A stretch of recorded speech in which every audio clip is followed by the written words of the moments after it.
Conseil municipal, ce dernier de l'année 2023, n'est-ce pas? Donc on va commencer par l'appel. Donc Yves Revel, présent. Monsieur Thierry Deléan. Présent. Madame Annick Gouélan. Présent. Monsieur Philippe Lecoustour. Présent. Madame Sophie Mérès. Monsieur Michel Noblet. Madame Céline Morin. Monsieur Félicien Margueretas. Madame Patricia Charton, absente. Pouvoir Monsieur Thierry Deléan. Madame Noël Proust. Madame Marie-Josée Rossi-Jaouen, Madame Isabelle Rambose, absente, pouvoir Monsieur Signe Fréhel, Monsieur Joël Maillard, Madame Martine Joly, Présent. Monsieur Philippe Guillonneau, Monsieur Xavier Lefebvre, Madame Myriam Mathieu, Madame Jessica Kellier, Monsieur Vincent Couric, pouvoir à Monsieur Félicien Margueretas, Monsieur Claude Copin, Madame Sylvie Veillé, Monsieur Nelson Dos Santos, absent, pouvoir Madame Sophie Sauteur, Monsieur Serge Loisel, Madame Fabienne Kerverne, Madame Sophie Sauteur, Madame Danielle de Roquefeuille, Monsieur Émile Manès, absent, pouvoir à Fabienne Kerverne, Catherine Lacroix, absente, et Monsieur Marcel Signe-Fréhel. Très bien. Merci. Alors, désignation d'un secrétaire de séance. Monsieur Félicien Margueretas. Très bien, merci. Bien, alors, approbation du procès-verbal du conseil municipal du 14 novembre 2023. Avez-vous des questions ou des remarques? Oui. Madame Sauteur. Oui, en ce qui concerne la question diverse sur les stops et Oui. l'étude qui avait été faite, et qui en fait n'avait pas été faite a priori, le compte-rendu ne représente pas le sens des débats, donc je vais voter contre ce compte-rendu. Voilà. D'accord. Ok. Bien. Bon, bah écoutez, dans ce cas, on vote. Alors, qui vote contre? Madame Sophie Sauteur. Qui s'abstient? Donc, c'est le décompte. Ah, je n'ai pas fait. Je ne sais pas combien il y en a. Merci. Alors, passons à l'ordre du jour.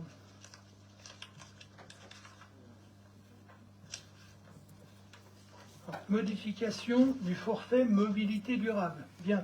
Alors, c'est quelque chose qu'on avait voté déjà l'année dernière, hein, en ce qui concerne un forfait qu'on met, disons, à disposition des personnes, n'est-ce pas? Un agent peut bénéficier d'un remboursement forfaitaire de ses frais de transport entre son domicile et son lieu de travail sous les conditions fixées par le décret, c'est-à-dire ce qui concerne bien sûr tous les transports électriques, tous les moyens de transport électriques, bien évidemment. Hein. Alors il y a juste quelques modifications. En ce qui concerne les bénéficiaires, évidemment, on reste à peu près pareil, sauf qu'on rajoute contrat de droit privé, enfin, vous les avez là, évidemment. Ensuite, les modes de déplacement, c'est les engins de déplacement personnels motorisés dont l'agent est propriétaire, donc trottinette électrique, monoroue, gyropode, skateboard, overboard, etc. Plus les services de mobilité partagée, c'est-à-dire location ou mise à disposition les services de 2 roues non thermiques, toujours non thermiques, bien sûr. Le nombre minimal de jours, ça c'est important, on passe de 100 jours à 30 jours, donc voilà. Ensuite, le barème appliqué pour le montant annuel était de 200 €. Donc maintenant, il y a une petite modification. 100 € lorsque l'utilisation de moyens de transport privés est comprise entre 30 et 59 jours, 200 entre 60 et 99 jours, 200 et 300 € au moins 100 jours. Voilà. Donc après, il y a quelques modifications, notamment si on utilise deux moyens de transport différents. Donc on peut effectivement bénéficier à la fois du remboursement mensuel et du remboursement annuel au titre de la FMD dans le cas où, par exemple, on utilise un transport en commun et en plus son vélo électrique. Au moins 30 jours par an. Voilà.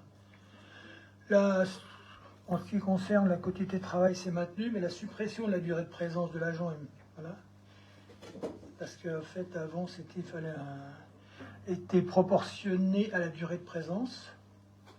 Pour la déclaration sur l'honneur, pas de changement. Évidemment, le versement, c'est l'année suivante du dépôt de la déclaration. C'est exonéré d'impôts et de prélèvements sociaux dans la limite d'un montant de 800 €. Voilà. Bon, ça s'applique rétroactivement à compter du 1er janvier 2023.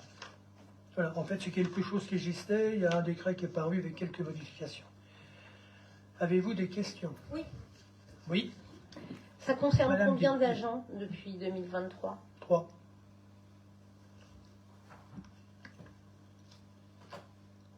Avec plus de... Il se situe dans quelle catégorie? Elles viennent Au niveau quasiment. des jours, plus de 100 jours Je n'ai pas le nombre de jours exact pour l'instant, mais effectivement, elles viennent assez régulièrement, puisque j'ai quasiment tous les jours pour un agent, et puis sauf les mauvais temps, quoi. D'accord, Voilà. ok, merci. D'autres questions? S'il n'y a pas de questions, on peut passer au vote. Donc, qui s'abstient? Qui vote contre? Unanimité, merci. Alors, modification des modalités de mise en œuvre du télétravail. En fait, c'est une régularisation. Alors, en 15 février 2022, on avait institué les modalités de mise en œuvre du télétravail au sein de la collectivité. L'allocation forfaitaire de télétravail était de 2,50 € par jour de télétravail, dans la limite de 220 € par an. En fait, il y a un arrêté qui revalorise cette allocation forfaitaire. Donc, à compter du 1er janvier 2023, on passe à 2,88 € par journée de télétravail, dans la limite de 253,44 € par an. Question? Oui, Madame Béguet. Même question, est-ce que tous les agents, enfin pas tous parce que certains doivent être sur le terrain, combien à peu près utilisent le télétravail? Vous avez, dans le règlement du télétravail qui est annexé ici, vous avez la liste des services qui peuvent être organisés. Mais j'ai pas Mais est-ce que... 33, voilà. D'accord, ok, merci. C'est pas le chiffre. 33. 33. D'autres questions? Bon, si on peut passer au vote, on est obligé de le faire. Qui vote pour? N'oubliez pas les pouvoirs, bien évidemment. Merci. Qui vote contre? Pas d'abstention. Bien, à l'unanimité, merci. Ensuite, versement d'une indemnité compensatrice représentative des frais de location à une organisation syndicale. Alors, pour faire son exercice des droits syndicaux, évidemment, les syndicats, normalement, il est prévu une salle tout équipée afin qu'ils puissent exercer leurs droits. Évidemment, dans les communes, on ne peut pas leur fournir de locaux avec tout le matériel, téléphone, etc., etc. Il est prévu de leur fournir une indemnité. Cette indemnité avait été, en 2019, a été votée, c'est pour le mandat 2018-2022, était à un montant de 1 500 €. Donc nous, on a proposé de le passer à 1 800 €, donc un accord évidemment avec les organisations syndicales. D'accord? Voilà. C'est pour la durée du mandat des représentants du personnel, hein, pas le nôtre, 2023-2026. En fait, c'est ce qui existait avant, mais comme on ne peut pas leur fournir de locaux, malheureusement, on n'a pas assez. Voilà. Avez-vous des questions? Oui, Madame Sauter? Oui, donc il n'y a qu'un seul syndicat représenté, c'est la CGT, c'est ça? Oui, c'est ça. D'accord. Exactement. On s'était vu avec eux. Hein. Oui, non, je sais que ça les arrangeait, même puisqu'ils ont des locaux ailleurs et qu'ils n'avaient pas... Oui. Enfin, ça les arrange pas d'avoir des locaux à Ben. Tout à fait. Très bien. S'il n'y a plus de questions, donc, on peut passer au vote. Qui vote contre? Qui s'abstient? Unanimité, merci. Donc je passe la parole à M. Thierry Doléan concernant budget général, décision modificative numéro 2. Merci Monsieur le maire. Bonsoir à toutes et à tous. Cette première délibération consiste à régulariser le budget suite aux notifications de dépenses moindres ou dépenses supplémentaires que la municipalité a reçues récemment. Pour le fonds de péréquation, nous avions mis au budget 13 346 € de trop par rapport à ce qui nous a été réellement notifié. Et puis, dans le même temps, nous avons reçu 2 notifications de l'État qui nous informent des trop perçus de 1 264 € sur les taxes d'habitation de logements vacants et de 18 984 € sur la contribution directe sur les impôts. Ce qui fait donc un solde de 6 902 € de dépenses supplémentaires que nous équilibrons en recettes de fonctionnement par des ajouts de recettes sur la taxe de l'électricité que nous avions largement sous-évalué dans la construction du budget pour éviter les aléas. Avez-vous des questions? Pas de questions? On peut passer au vote. Qui s'abstient? Qui vote contre? Pardon. Une abstention. Madame Sauter. Qui vote contre? Donc pas de vote contre, merci. Ensuite, alors, toujours Monsieur Thierry Deléan, adoption d'un règlement budgétaire et financier pour le budget général, le budget annexe biens immobiliers meublés. Oui, merci Monsieur le maire. Donc cette délibération fait suite au vote que nous avions passé à un précédent conseil municipal qui décide de passer le budget M14, ancienne règle comptable pour les collectivités, vers une nouvelle norme M57 pour les règles comptables des collectivités. Et donc ce passage nous oblige à délibérer sur l'adoption d'un règlement budgétaire et financier. Donc, nous avons repris le règlement budgétaire et financier standard du M57 qui change principalement par rapport à l'ancien M14 sur les règles d'autorisation de programme en investissement et de crédit de paiement qui vont nous permettre de suivre séparément les engagements prévus et le réel dépensé sur des projets pluriannuels, sur les règles d'amortissement et on le verra dans une délibération suivante, et puis sur les transferts possibles entre 5 et 7 000 % entre chapitres sans avoir à passer de décision par le vote.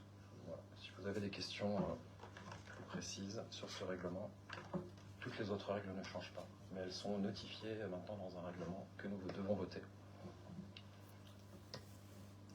Avez-vous des questions?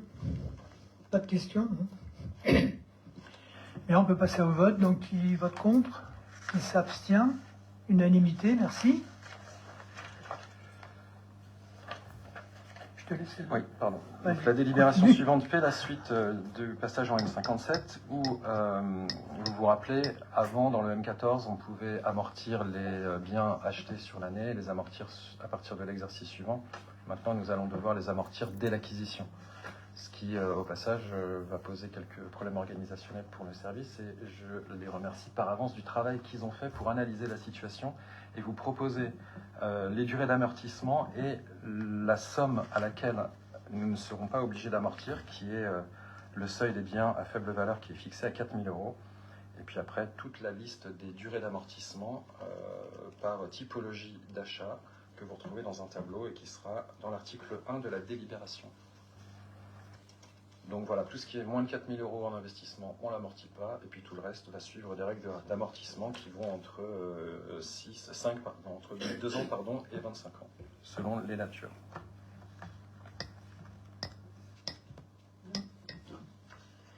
Bien, une question, Madame Sauter? Une question technique. Je vois plantation arbres et arbustes, 15 ans, Ouais. durée d'amortissement.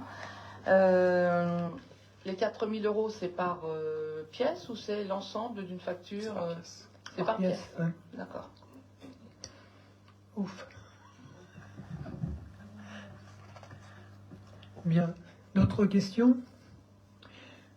Bon, on peut passer au vote. Donc, qui vote contre? Qui s'abstient? Unanimité, merci. Je vous laisse la parole, Monsieur Deléan. Autorisation d'engagement de mandatement des dépenses. Oui, merci Monsieur le maire. Donc c'est les délibérations habituelles de fin d'année qui nous permettent d'engager jusqu'à 25% du budget d'investissement précédent pour le début de l'exercice 2024, puisque nous allons construire et voter le budget en avril 2024. Il faut fonctionner en avance. Enfin, il faut fonctionner jusque-là. Nous vous proposons donc de positionner 75 000 € sur l'opération 11, qui sont les bâtiments administratifs et l'hôtel de ville, donc principalement pour anticiper les études sur la construction du futur centre technique municipal et puis pouvoir opérer les travaux dans les locaux qu'occuperont les gendarmes dès le début d'année. Il faut qu'on commence les travaux très vite. Donc pour 50 000 euros, c'est ça, pour 50 000 euros pour les travaux pour les gendarmes. Ensuite, en opération 12, sur les espaces verts, nous positionnons 250 000 euros pour engager les travaux d'urgence sur la rue de la Tuilerie, au Pissot. Il y aura d'ailleurs une délibération suivante qui sera portée. Opération 13, 40 000 euros, c'est en cas d'intervention d'urgence nécessaire sur les bâtiments sportifs, je pense notamment au toit du gymnase. 50 000 euros en opération 17 sur les réseaux d'éclairage public, dans le cas de travaux d'urgence à opérer. Et puis l'opération 19, donc pour 40 000 euros, sur les équipements qui sont liés notamment à la toiture du marché couvert dans le cas où il y a une catastrophe, comme nous l'avons vécu il y a 2 ans. Avez-vous des questions? Madame Sauteur? Oui, en ce qui concerne les 50 000 euros pour les travaux dans les locaux qu'occuperont les gendarmes, pourquoi c'est à la charge de la commune? C'est prévu comme ça. Alors c'est attention, le montant, c'est un montant maximum qu'on a mis. Hein. D'ailleurs, c'est même un peu moins. Normalement, ce que j'avais prévu, c'était beaucoup moins. Mais effectivement, c'est un accord qu'on a passé avec les gendarmes. Ils ne viennent pas s'installer. Hein. Je ne critique pas, c'était juste pour avoir une explication. Donc, c'est ce qui permet aux gendarmes de s'installer avant que leur gendarmerie soit... Oui, c'est ça, exactement. Oui, c'est dans le pavillon de l'étang. Il y a quelques aménagements à faire, évidemment, depuis le départ du médecin. Et donc, voilà, c'est juste ça. Mais c'est vraiment un montant maximum. Hein. Oui, non, mais c'est juste pour avoir la confirmation que sans... Enfin, c'est un accord pour permettre aux gendarmes de venir plutôt que... Voilà, c'est ça, exactement. Ouais. D'accord. Et autre question, les 254 000 euros pour des travaux d'urgence sur la voirie communale rue de la Tuilerie, ça correspond à quoi? Non, mais la convention, elle parle de 111 500 euros. Et donc là, on en est à 254 000. C'est pour la totalité, c'est parce qu'il y a sur le marché qui... Ah oui, bien sûr. Dans la convention, en fait, on va signer une convention aujourd'hui entre Ben et Solmarché. Alors, bien, on l'aura tout à l'heure, la convention. Oui, mais les 254 000 euros, en fait, c'est la totalité des travaux parce que ils vont être remboursés par... oui, c'est ça. Oui, oui. C'est ça. En fait, oui. D'accord. Bon, vous donnerons une explication complète tout à l'heure, mais en réalité, c'est nous qui allons nous occuper totalement de la réfection de cette voie. D'accord. Mais donc, en fait, sur les 254 000 euros, c'est pas le coût que ça va coûter à la commune non, pas du tout. À la fin de l'opération. Non, pas du tout. On inscrit juste au budget pour pouvoir payer les factures. Après, les recettes qui seront en face ne sont pas dans le budget d'investissement. Voilà, d'accord. Absolument. D'autres questions? Est-ce qu'on peut passer au vote? Oui, pardon, monsieur Copin. Oui. Comme je l'avais précisé en commission, parmi le sport où il peut y avoir des besoins, le tennis en aura, d'une manière ou d'une autre. Mais je voulais le repréciser, puisqu'on l'avait vu, on l'avait évoqué lors de la commission. Ok. Oui, là vous l'aurez compris, en fait, sur les installations sportives, on inscrit des sommes en prévision d'intervention d'urgence au cas où. Et bien évidemment, la construction budgétaire sur les investissements sur les infrastructures est en cours. Et je ne doute pas que le sujet sera porté après dans les arbitrages. Oui. On n'y est pas encore, donc le sujet est porté dans la construction budgétaire. Et les arbitrages après, on verra. Après. Ouais. Très bien. D'autres questions? Bien. Y a-t-il des abstentions? Des votes contre? Unanimité, merci. Alors, la même chose, mais pour le budget assainissement. Exactement, c'est exactement le même exercice sur le budget d'investissement de l'assainissement. Nous vous proposons d'inscrire 20 000 euros dans le cas de remplacement en urgence de matériel qui pourrait être dégradé et 70 000 euros dans le cas d'intervention en urgence à faire sur le réseau d'assainissement. Donc 20 000 et 70 000 euros. Y a-t-il des questions? Pas de questions. On peut passer au vote. Y a-t-il des abstentions? Des votes contre? Pour unanimité. Merci. Bien. Oui. Je reprends la parole. Oui. Modification des statuts de la communauté de communes Cœur d'Yvelines. Alors, je vais vous lire carrément la présentation, ça sera plus simple. Depuis avril 2012, la gestion de la crèche Cœur d'enfant désignée d'intérêt communautaire a été transférée à l'intercommunalité.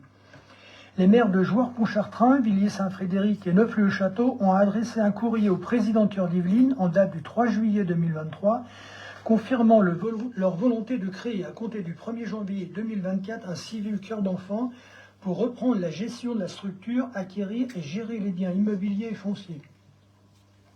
Après accord du préfet, une délibération approuvant le principe de la création du syndicat intercommunal à vocation unique, réunissant ces 3 communes, ainsi que les statuts, a été prise par les communes de Neufle-le-Château, Villiers-Saint-Frédéric et Jouarre-Pontchartrain. Jouarre-Pontchartrain doit délibérer prochainement. Par délibération numéro 23038 du 27 septembre 2023, le Conseil communautaire a sorti la gestion de la crèche multi-accueil Cœur d'enfant, déclarée d'intérêt communautaire, de la compétence optionnelle action sociale d'intérêt communautaire, compétence générique maintenue qu'il conviendra d'alimenter de nouveaux projets. Conformément au CGCT, la restitution d'une compétence optionnelle par un EPCI doit être décidée par délibération concordante de l'EPCI et de ses membres. Elle sera ensuite prononcée par arrêté préfectoral. Les communes membres sont donc invitées à se prononcer sur ces nouveaux statuts dans un délai de 3 mois à compter de la notification. À vous des questions? Madame Sauteur? Oui, qu'est-ce qui a motivé ces 3 communes pour ce nouveau mode de fonctionnement? Alors en fait, à l'époque, il y avait 4 partenaires. Il y avait aussi l'hôpital de Jouarre qui a souhaité se désengager de cette structure. Voilà, c'est pour ça.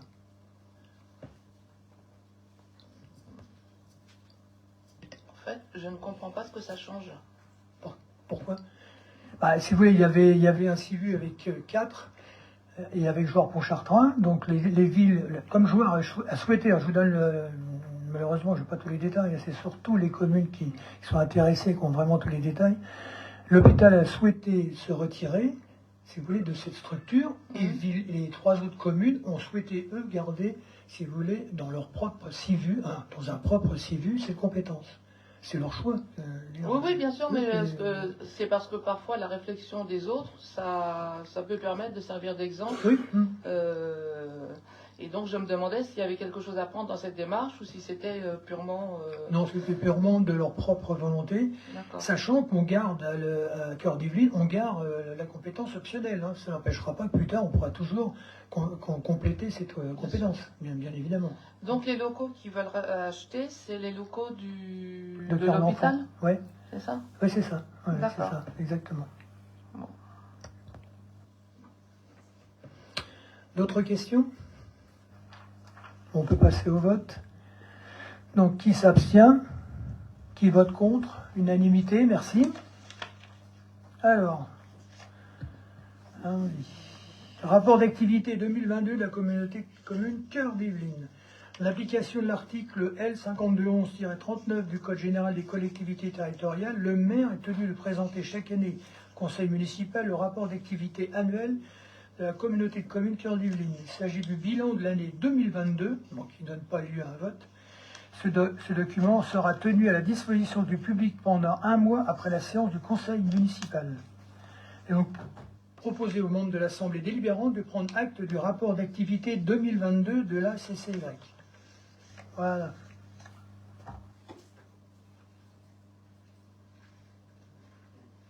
Des questions? Vous n'avez pas présenté un petit peu pour les Bennois qui regardent, non? Si vous voulez, c'est à peu près toujours le même. À peu près toujours le même fonctionnement de Cœur d'Yvelines, avec les 12 catégories de vice-présidence. Bon, il y a effectivement, comment dirais-je, un petit peu de nouveauté dans le sens où, comme on l'a dit déjà, les cœurs d'enfants vont quitter évidemment la CCY. On a principalement travailler sur la mutualisation. Ça, c'est le gros dossier qui est sorti. Donc, s'il va permettre, si vous voulez, il y aura une personne qui sera embauchée spécialement pour ça à Cœur Divine, parce que là, ça manquait un peu de personnel, évidemment. Et ce qui va permettre, en fait, de travailler sur des contrats de programme afin de mutualiser un certain nombre de choses. Et notamment, le premier qui va se passer, ça sera sur les photocopieurs. D'accord ? Alors, c'est juste en cours, ça a juste de débuter. Hein. Donc, on a voté ça il y a une semaine, à peu près. Hein. Donc, voilà, ça va commencer. Voilà. La deuxième chose, on travaille avec... je peux parler de ma présidence, évidemment, ma vice-présidence, pardon, notamment les gens du voyage, puisque, comme vous le savez, on a eu un gros problème cet été, puisqu'on a on a demandé aux gens du voyage de quitter l'air pour faire des travaux d'entretien avec la nouvelle société de gestion. Évidemment, pendant qu'elle était fermée, des gens sont rentrés dans l'air et ont saccagé l'air, en partie. Donc, ce qui nous a empêché de faire rentrer, évidemment, les gens du voyage, de faire les travaux, et n'ont pu rentrer que fin octobre. Voilà. Ça a posé un certain nombre de problèmes, voilà, pour cette grosse partie, si vous voulez, voilà. Ensuite, pour ce qui concerne la GEMAPI, évidemment, on travaille beaucoup avec, surtout le SIAMS, évidemment, et on va jusqu'à la Vègre, du côté de Gambel, et on a tous signé des contrats de programme avec SMSO, justement, pour tout ce qui concerne la Mauldre, le sage de la Mauldre. Et puis, avec la Vègre, on travaille évidemment avec toutes les communautés de communes, que ce soit le territoire de Rambouillet, le pays Houdonnais, le pays de Dreux, évidemment Cœur d'Yvelines, pour essayer de travailler pour éviter les inondations en cette partie. Alors, je vous remercie parce que c'était les deux questions sur lesquelles je voulais vous interroger, c'est-à-dire vos délégations. Ouais. Et en ce qui concerne la GEMAPI, est-ce qu'on va avoir des travaux qui vont être faits sur la Mauldre? Je ne parle pas du reméandrage, mais à part ça, puisque par là, on a l'impression qu'elle a besoin d'être curée, est-ce qu'il y a d'autres travaux qui vont être faits? Et surtout, est-ce qu'on va aboutir à une vision globale de la façon dont la Mauldre et ses affluents fonctionnent pour savoir si, quand il y a de forts orages, par exemple, si à un moment il y a une crue à tel endroit, à quel moment ça va se propager sur la Mauldre, alors ça, c'est un travail qui est fait effectivement par le SMSO et avec avec le SMSO et surtout plusieurs autres communautés. On a le pays francilien, on a le pays d'Oise et on a le syndicat mixte Seine-Ouest. Tous ces trois bassins travaillent ensemble justement en ce qui concerne toutes les rivières qu'il y a sur le bassin de la Seine. D'accord ? C'est un travail qui est immense, évidemment. Donc nous, on travaille plus précisément avec les SMSO, on fait des réunions techniques. Ils viennent, ils se promènent, on envoie des réponses à des formulaires sur des ruissellements, sur des endroits où il y a des zones humides, sur des endroits où il y a des petites inondations comme derrière le restaurant chinois, il est derrière, assez souvent. Donc tout ça, c'est des questionnaires qui sont renvoyés justement pour essayer de faire un travail d'étude concernant, alors je parle de la Mauldre, pour nous plus précisément. Donc il y a le reméandrage de la Mauldre qui a été fait à Maule. Donc je ne sais pas si vous avez l'occasion d'aller le visiter, elle est magnifique. Il y a des travaux qui sont faits actuellement à Marie-sur-Mauldre. Et nous, évidemment, on a lancé un marché public de maîtrise d'œuvre, mais il a été infructueux, donc on va le relancer concernant le reméandrage de la Mauldre à Bennes. Voilà. Et tout ce travail. Alors il y a aussi la commission locale de l'eau qui va s'atteler là, à partir de début de l'année prochaine, à toutes les études concernant le sage de la Mauldre. Un schéma d'aménagement et de gestion des eaux. Voilà. Et à partir de quand on aura des résultats concrets, c'est-à-dire est-ce qu'on va pouvoir éventuellement anticiper ou avoir des prescriptions? Est-ce que ça, vous avez une idée de quand ce travail, qui en ce moment est plutôt de la récolte d'informations, va aboutir ou va commencer à se concrétiser? Les premières réunions ont eu lieu ici l'année dernière, avec tout l'ensemble des ingénieurs techniciens du SMSO, de la Cobama, etc. D'accord ? Donc il y a déjà un premier travail de lancement d'informations. Donc, il y a une deuxième réunion pour une restitution des tout premières informations qu'on avait, avec des compléments à apporter. Je pense qu'on commencera à avoir en fin 2024, je pense, un certain nombre d'informations qui vont pouvoir revenir. Je pense. Hein. Bon, après, je ne suis pas garant des résultats et des informations que les gens transmettent, bien évidemment, mais je pense que oui, 2024. Oui. Par contre, en ce qui concerne le sage de la Maude, ça va être un peu plus long, puisque la commission locale de l'eau, évidemment, vient de reprendre, puisqu'elle a été longtemps en sommeil. Donc cette année, il y a eu la commission qui s'est réunie pour voter la nouvelle présidence et le nouveau vice-président du bureau. Et on s'est réunis la semaine dernière, non, il y a 2 semaines, pour justement lancer les premiers travaux sur le sage de la Maude. Et dernière question, est-ce que le Maldroit, on va avoir une gestion officielle, enfin une structure qui va gérer le Maldroit? Alors, normalement, toutes les rivières sont gérées, vous savez que ça a été confié au SIAMS. Dans le SIAMS, il y a évidemment 51 en Yvelines, il y a Cœur Yvelines, et un certain nombre de communes, mais les communes qui longent le Maldroit, je parle de Saint-Germain-de-Lagrange par exemple, n'ont pas adhéré à ça. Voilà. Ah, vous le savez. Et Plaisir non plus, je crois. Pardon? Et Plaisir non plus. Plaisir non plus, exactement. Voilà. Donc pour le moment, le SIAM, enfin le Maldroit, il a une gestion, voilà, c'est inabouti. Oui, c'est inabouti. Donc on travaille aussi dessus pour faire effectivement faire en sorte qu'il rentre dans le système. Quoi, bien sûr. Il n'y a pas une obligation possible pour... Bah non, puisque ça fait longtemps déjà. Hein, oui. Ça fait longtemps qu'ils ont refusé, puisque c'est bien avant qu'on soit en place. Hein, donc, mais au niveau européen, par exemple, il n'y a pas une autorité supérieure qui peut obliger des communes à se préoccuper du... pas à ma connaissance. Sinon, s'il y a eu une obligation, pensez bien que je pense que le SIAM se serait laissé dessus. Ça fait, je sais pas, 30 ans ou 40 ans que le SIAM existe. Et c'est vrai qu'on a relancé, je pense qu'avec cette étude sur la Maude, complètement, ça, je pense que ça devrait peut-être aboutir rapidement. Ouais, progresser, oui. Oui, Monsieur Copain? Oui, on a parlé du public qui est dans la salle. Moi, je voulais signaler que j'ai eu des remontées comme quoi sur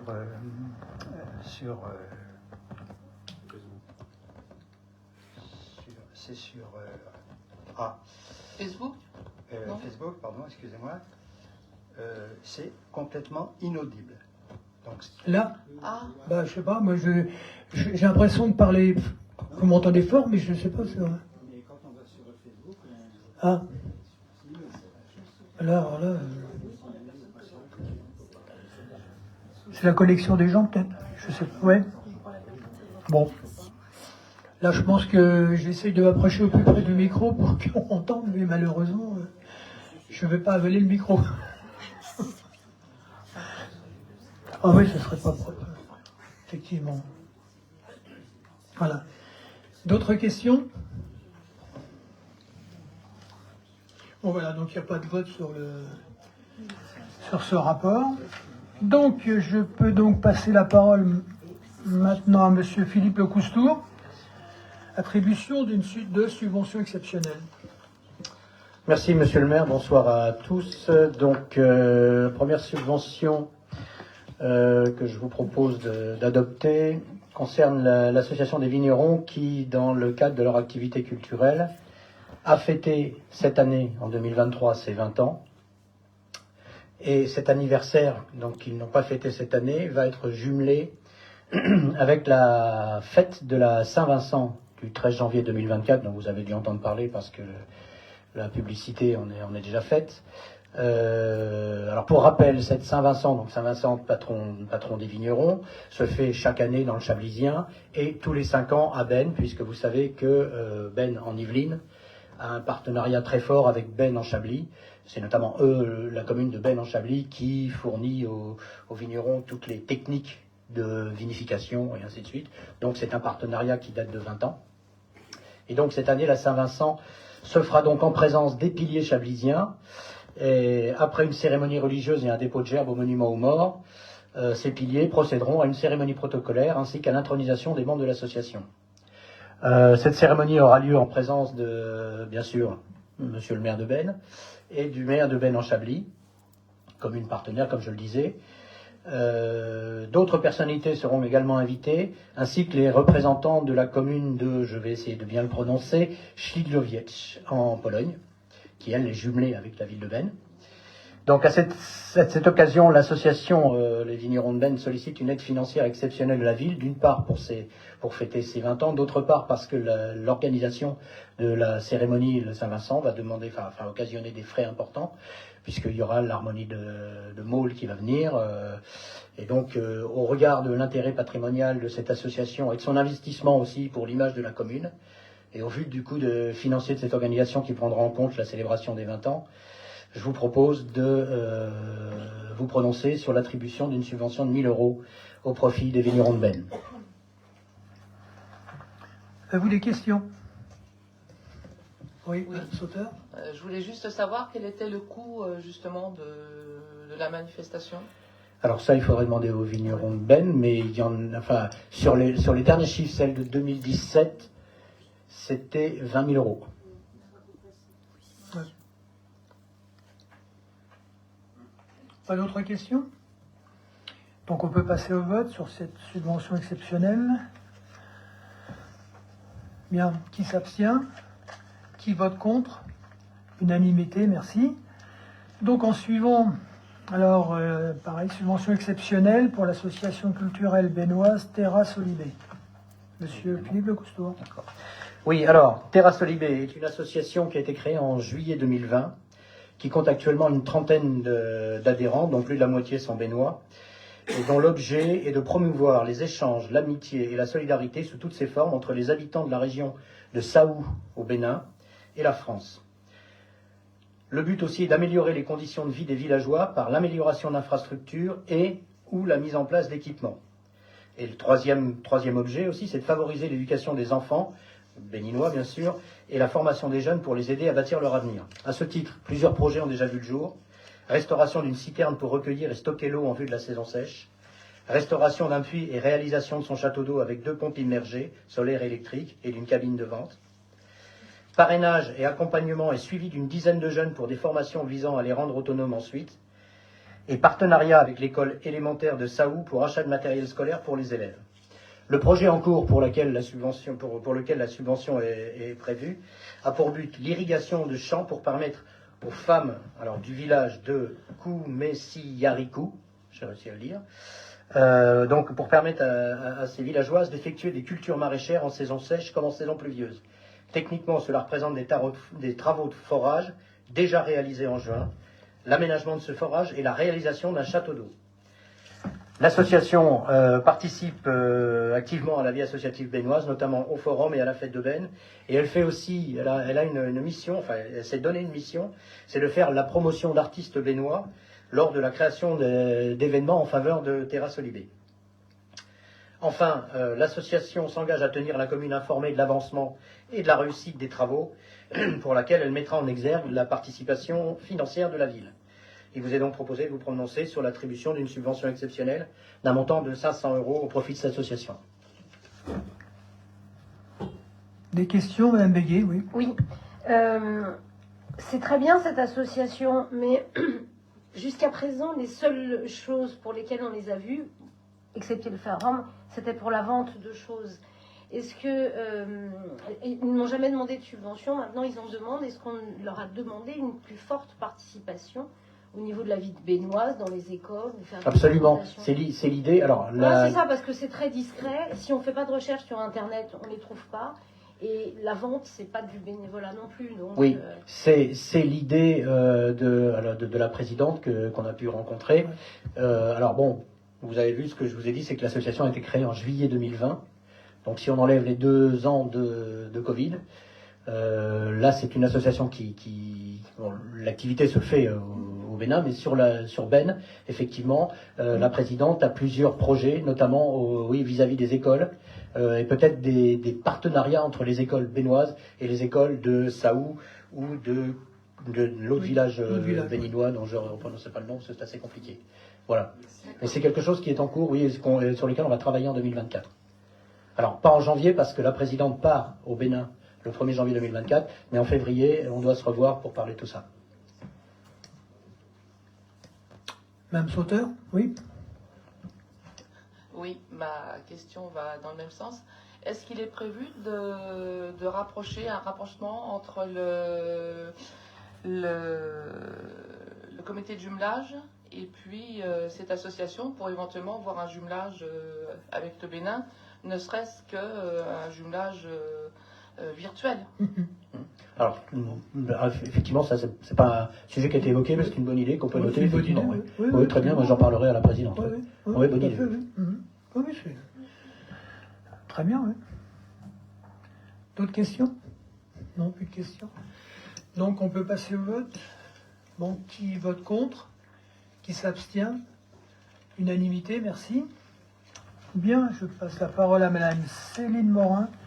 Modification du règlement de fonctionnement des accueils périscolaires et extrascolaires. Oui, merci Monsieur le maire. Bonjour à tous. Alors, enfin, je vais refaire l'exposé pour expliquer à tout le monde. Donc, en fin d'année scolaire 2021-2022, un départ massif d'animateurs ainsi que des difficultés de recrutement dans le domaine de l'animation se sont fait ressentir sur la commune, mais également sur le plan national. La ville a pris le parti de communiquer sur cette situation. Le but étant d'alerter les familles que cette situation pouvait impacter la capacité d'accueil dans le cadre des activités périscolaires et extrascolaires. Cette situation a, depuis plus d'un an, engendré des modifications dans les méthodes d'inscription de la part des familles. Pour 4 écoles sur 6, 100% des places d'accueil ont été réservées dans les 48 heures qui ont suivi l'ouverture de l'activité périscolaire soir, ainsi que pour l'accueil des mercredis sur la chrysalide. Concernant la période des vacances de la Toussaint, la totalité des places d'accueil ont été réservées dans les 2 heures qui ont suivi l'ouverture des inscriptions. Ces mêmes constats ont été observés tout au long de l'année 2022-2023. Or, les effectifs réels accueillis montrent qu'après relance, 5 à 15% des places se libèrent en fin de période d'inscription pour encore autant d'absences non justifiées durant la période d'accueil. Ce contexte est devenu anxiogène pour les familles n'ayant pas la certitude d'obtenir une solution de garde. Il est tout aussi compliqué pour les services gestionnaires de la commune qui perdent toute visibilité du besoin réel des Bénois en matière d'accueil et doivent répondre quotidiennement depuis plus d'un an aux interrogations des familles. Enfin, cet état de fait impacte l'image globale de la commune concernant la prise en charge des enfants dans le cadre des accueils périscolaires et extrascolaires, voyant circuler de fausses idées et rumeurs infondées. Donc cela a obligé aujourd'hui à prendre des mesures afin de responsabiliser chacun sur cette problématique. Les mesures prises ont été donc inscription des mercredis, réservation close 15 jours glissés avant le jour concerné, au lieu de 4 aujourd'hui. Inscription vacances scolaires, réservation close 15 jours avant le premier jour de l'accueil, en sachant que toute inscription est définitive. On espère encourager les familles à être au plus juste de leurs besoins dans leurs inscriptions. Mais également, le service enfance et périscolaire travaille en parallèle sur l'instauration d'une pénalité pour les familles en cas d'absence non justifiée et de présence sans inscription au préalable, applicable dès la rentrée scolaire 2024-2025. Le nouveau règlement est joint au présent rapport. Il est donc proposé aux membres de l'Assemblée délibérante d'approuver le projet de délibération suivant. Avez-vous des questions? Madame Sauteur? Oui, je voulais savoir, par rapport à ce qui est dit dans la première phrase de ce rapport, sur le manque d'animateurs et la difficulté à recruter, est-ce qu'aujourd'hui, il y a un manque d'animateurs ou est-ce que la commune peut faire face à toutes les demandes sans tenir compte des personnes qui s'inscrivent et ne viennent pas? Alors oui, on n'a pas de souci au niveau des agents. Donc on peut accueillir et on a de la place et on peut accueillir tous les enfants bénois et on a le quota qui est respecté. Et depuis le départ, en fait, on a voulu avertir parce qu'on c'est vrai qu'on a eu un petit vent de panique. Mais voilà, ça n'a pas été forcément la bonne solution puisque aujourd'hui on est contraint de sévir un petit peu sur les modalités d'inscription. Hormis le dysfonctionnement de certaines familles, il n'y a pas de problème majeur pour accueillir. Il n'y a pas d'enfants qui sont refusés parce qu'il n'y a pas suffisamment de place au sein des structures. Aussi, justement, aujourd'hui. Justement. Oui, mais à cause uniquement de ce comportement. Exactement, tout à fait. D'accord. Madame de Roquefeuille. Il me semblait qu'en commission, on avait parlé de pénalité en cas de plusieurs absences non justifiées. Alors c'est ce que vous avez en dernier sur ce que j'ai dit en dernier, c'est-à-dire qu'en parallèle, là on travaille sur l'instauration justement de pénalités pour la rentrée 2024-2025. Là on ne peut pas la mettre en place aujourd'hui, mais on y travaille. On a raison. Technique. Ouais. Et en espérant ne pas le faire, puisqu'on va espérer que les parents changent leur façon d'inscrire les enfants. D'autres questions?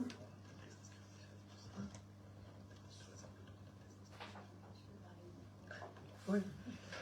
Oui, juste pour préciser ce que vous verrez dans le règlement intérieur, la municipalité en fait se réserve le droit de désinscrire complètement des familles qui s'inscriraient sur toute l'année, donc qui bloqueraient leur créneau sur toute l'année et qui ne viendraient pas, qui ne déposeraient pas leurs enfants sur des moyennes périodes, pour libérer les places justement pour les familles qui en ont vraiment besoin. D'autres questions? Donc on peut passer au vote. Qui vote contre? Qui s'abstient? Unanimité, merci. Alors, tac. Monsieur Thierry Doléan, modification des tarifs appliqués aux prestations périscolaires. Merci Monsieur le maire.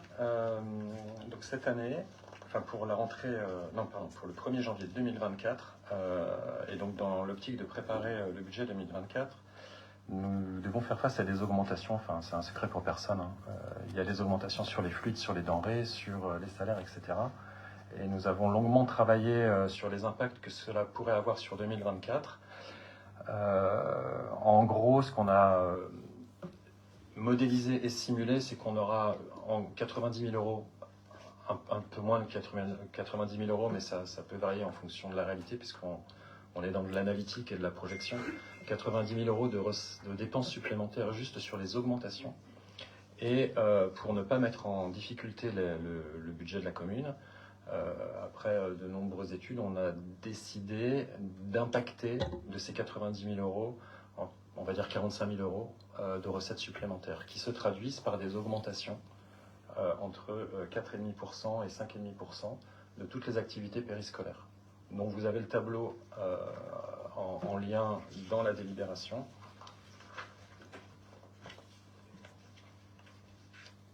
Et donc, si nous votons cette délibération ce soir, ils seront applicables au 1er janvier 2024. Voilà. Pour rappel, hein, les tarifs périscolaires n'ont pas bougé sur la commune de Benne depuis 2019. Donc, ce sont toujours les mêmes tarifs. Nous sommes l'une des rares communes cette année à ne pas avoir augmenté le taux d'imposition sur le foncier. Et parce qu'on fait un travail au plus juste de la dépense et on optimise nos dépenses, on essaye d'impacter le moins possible en fait les familles qui subissent par ailleurs d'autres augmentations sur l'inflation. Et là, en fait, encore une fois, on calcule au plus juste et on ne peut pas faire autrement que d'espérer 40 000 euros supplémentaires pour équilibrer les budgets de 2024. Voilà.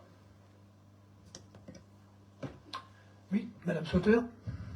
Oui, je voulais savoir, la restauration a été augmentée de combien? En pourcentage, hein.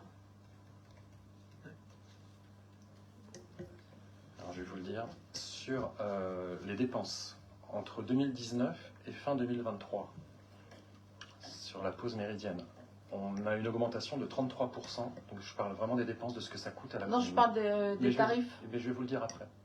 Mais je préfère quand même préciser que le coût de la pause méridienne, donc la cantine, c'est la pause méridienne, ce n'est pas que les repas, c'est aussi tous les animateurs qui font l'animation autour et tous les agents qui encadrent. En 2019, pour les élémentaires, c'était à 7,45 € le coût pour la commune. Fin 2023, on est à 9,90 €. Donc, en gros, plus de 30% d'augmentation. Pour les maternelles, alors l'augmentation est un peu différente. Pour les maternelles, en 2019, le coût, c'était 10,42 €. Et en 2023, on est à 12,25 €, plus 17%. Les augmentations de tarifs pour les familles, il faut que je change de tableau. On a une augmentation, alors vous savez, hein, le calcul se fait sur un tarif de base qui est appliqué aux extérieurs de bennes, et après, il y a une répartition sur 15 coefficients pour les familles bennoises. Donc au coef 15, on passerait de 6,95 à 7,29 €, et au coef 1 de 1,99 € à 2,09 € pour les extérieurs, de 9,92 à 10,40, ce qui représente une augmentation de 4,8%. 4,8% pour la restauration scolaire? Oui. D'accord. Bon, donc, alors, j'ai évidemment des remarques à faire. La première, c'est sur la forme. Donc, vous critiquez beaucoup vos prédécesseurs parce que, arrivé en conseil a posteriori des délibérations alors que les décisions avaient déjà été prises, là, ça a déjà été annoncé aux Bennois, dans le Ben Actualité, que les tarifs augmentaient au 1er janvier. Donc ça vient, voilà, ça aurait pu être fait au précédent conseil. C'est comme si là, aujourd'hui, le conseil municipal délibérait pour rien, puisque la décision est prise, vous l'avez annoncée. On est d'accord? Ce que nous avons annoncé, c'était pour anticiper pour les familles. On n'a pas annoncé des augmentations précises parce que nous n'avions pas encore les tarifs, mais nous avions l'enveloppe globale estimée sur ce que nous devions impacter sur les recettes. Et par ailleurs, ce sujet est abordé dans les commissions finances et dans les commissions scolaires depuis le mois de septembre. Et nous avons également informé que nous travaillons à une refonte des tarifs, enfin à une augmentation des tarifs pour pouvoir encaisser le 2024. Effectivement, je m'attendais à ce que ce soit présenté au conseil, à la commission finances qui s'est tenue la dernière qui s'est tenue. Ça n'a pas été le cas, c'était pas l'ordre du jour. Donc c'est la raison pour laquelle je ne suis pas venue, puisqu'il y avait que le règlement. Et d'autre part, donc ce que je voulais faire remarquer, c'est que vous annoncez qu'il va y avoir entre 2023 et 2024 10% d'augmentation sur le budget du périscolaire. C'est bien ça? C'est ce que vous annoncez dans le Ben Actualité. C'est les augmentations estimées. Vous comprenez bien qu'on n'est pas dans de l'analytique très précise, parce qu'on n'a pas une structuration de comptabilité d'entreprise avec les clés de répartition. Donc on a fait travailler nos services pour avoir justement cette estimation en distribuant les augmentations de salaire, des fluides, etc. Et on est aux alentours des 10%. Mais bien évidemment, ce n'est pas un 10% ferme, fixe, c'est vraiment une cible. D'accord. Et les 90 000 €, j'ai une question sur les fluides. 90 000 €, c'est uniquement pour ce qui concerne le périscolaire, ou c'est périscolaire et scolaire confondus pour les fluides? Ah, c'est uniquement les temps périscolaires. D'accord. C'est uniquement les temps périscolaires. D'accord. Donc, moi, en reprenant vos chiffres, j'ai le budget de restauration par Yvelines Restauration pour 2023, c'est bien 301 000 €. Les RH, donc, vous nous avez dit de 210 000 €, fourniture 24 000, fluide 90 000. Moi, j'arrive pour 2023 à un budget de 625 000 €. Et donc, 10% de 625 000 €, c'est 62 500 €. Et pas 80 000. Ce que je veux dire, c'est que les augmentations que vous nous faites valoir, c'est les augmentations qui ont eu lieu entre 2021, c'est la différence qu'il y a entre le budget 2023 et le budget 2021. Donc, l'augmentation que vous allez appliquer pour arriver à 40 000 € de recettes pour 2024, en fait, c'est un rattrapage, en grande partie, de ce qui a été, de ce que la commune a payé en surcoût depuis 2021. Oui, là, en fait, vous reprenez les chiffres de la question que vous avez posée sur le passé. Mais comme je vous l'ai dit, on a fait des projections. L'estimation aujourd'hui de l'inflation globale est de 3,9%, enfin, le dernier chiffre qu'on a entendu aujourd'hui. Et on a inclus ces projections-là également, pour ne pas se retrouver coincé. Donc vous n'allez pas retrouver exactement les mêmes chiffres. Enfin, on ne peut pas comparer des choux et des carottes, en fait. Là, non, je ne compare pas des choux et des carottes. Je compare le coût 2023 à 2024. Donc même en appliquant 10%, on n'a pas 80 000 € comme vous l'annoncez, ou 88 000 € même, je crois. 88 150 € comme vous l'annoncez au Bennois. La différence s'il y avait 10%, et c'est pas acquis, supplémentaire sur 2024, ça ferait 28 125 euros. Je vois pas quel calcul vous faites. 625 000. Si vous vouliez faire payer réellement aux Bénois, 625 000, c'est quoi? C'est ce que je vous ai dit, c'est le budget de tout ce qui est périscolaire, c'est-à-dire Yvelines Restauration, les RH, les fournitures et les fluides. Alors moi, j'ai repris pour Yvelines Restauration, il y a peut-être d'autres éléments, mais je ne vois pas lesquels, puisque en plus ça coïncide avec ce que vous présentez aux Bénois. Yvelines Restauration, c'est le montant qui m'a été transmis en avril, c'est-à-dire ce que vous avez prévu, le prévisionnel transmis à Cœur d'Yvelines, puisque c'est payé par Cœur d'Yvelines. Voilà. Oui, de 7%. Donc 7%, même 7% du plus gros budget, de la plus grande ligne, de la ligne la plus importante de ce budget, ça ne représente pas 88 000 euros. Sachant que pour le reste, c'est 210 000. Les RH, je ne pense pas que ça augmente de 10%. Les fournitures, c'est le prévisionnel que vous m'avez donné, donc 24 000 euros. Et les fluides, c'est pareil, 90 000 euros. Ça ne va pas augmenter de 10% non plus. Le plus gros est passé, a priori.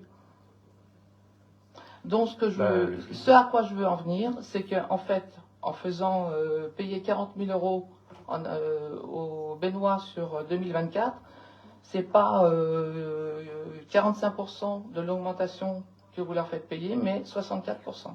Alors, on verra à la fin de l'année, mais effectivement, on verra si nos prévisions par rapport à l'inflation de l'année prochaine sont bonnes. Mais on a tablé sur à peu près 10% d'augmentation. Oui, mais 10% d'augmentation, ça fait pas 88 000 euros. Sur le budget 2023, 10% d'augmentation, ça fait 62 500 euros. Je comprends parce que vous prenez les chiffres de 2021 et 2023 qu'on vous a transmis, mais ne sont pas inclus les prévisions pour 2024. Non, je prends tout ce qui est de 2023 avec 10, et si on applique 10%, ça fait pas 88 000 euros. Oui, sur 2023, mais je suis d'accord avec vous, mais nous on anticipe sur 2024 également. Il y aura des augmentations en 2024 et c'est ces augmentations-là qu'on veut anticiper. Non, mais on est bien d'accord.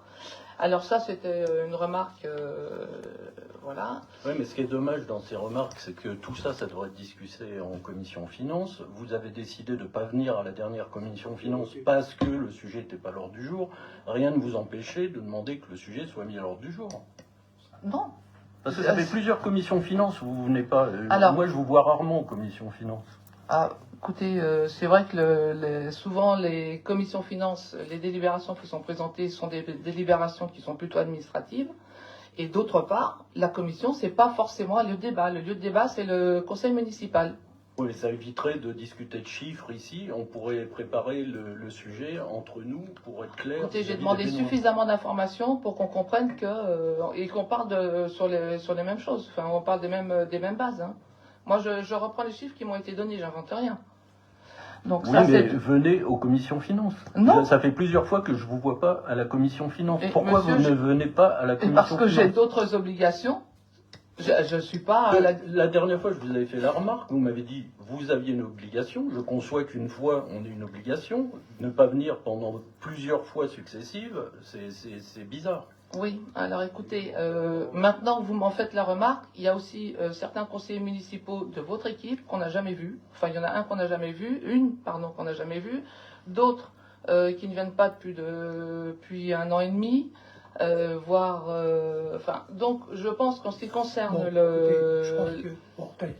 on va pas continuer comme ça parce qu'on a d'autres choses plus importantes. Voilà. Continuez Donc, votre alors, propos. donc, ça c'était ce qui concernait les chiffres qui sont avancés.